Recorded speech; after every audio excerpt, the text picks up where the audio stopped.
அதான் நிறைய பேர் அட்வான்ஸ் சீவக்காக்கும் கிளாசிக் சீவக்காக்கும் என்ன வித்தியாசம்னு கேட்குறாங்க.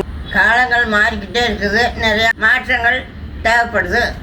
இதே நம்ம அரசு சீவக்காய் வீட்டில் சீவக்காய் எப்படி செய்கிறோமோ அந்த மாதிரி தான் முன்னாடி செஞ்சுக்கிட்டு இருந்தோம். என் பாட்டி இப்படித்தான் எனக்கு செஞ்சு கொடுப்பாங்க. என் பேரனுக்கு இதைத்தான் நான் செஞ்சு கொடுத்தேன். நிறையா பேர் இந்த சீவக்காயை பயன்படுத்தி பார்த்துட்டு நிறைய குறையெல்லாம் நிறைய சொன்னாங்க. அதுக்கேற்றாப்புல ஒவ்வொன்றா மாற்றி ஆராய்ச்சி பண்ணி தயாரித்தது அதுதான் இந்த அட்வான்ஸு சீவக்காய். இதில் 23 பொருள் சேர்த்துறோம்.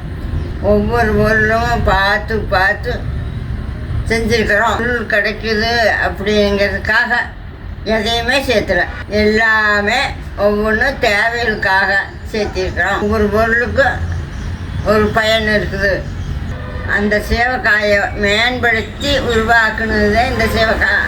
இந்த சீவக்காய் வேறு எங்கேயும் கிடைக்காது.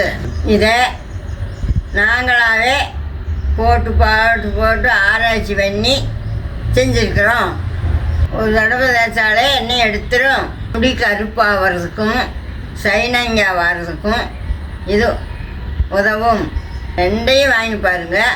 ஒவ்வொருத்தருக்கு எது செட் ஆகுதோ அதை பயன்படுத்திக்கோங்க.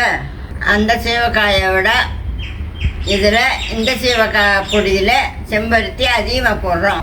அருவம்புல் தாமரையெல்லாம் வந்து சேர்த்துறோம். இதில் பயன்படுத்துகிற பொருள் பூரா இன்னொரு வீடியோவில் போட்டிருக்கிறோம். நீங்கள் வேணும்னா அதில் பாருங்கள்.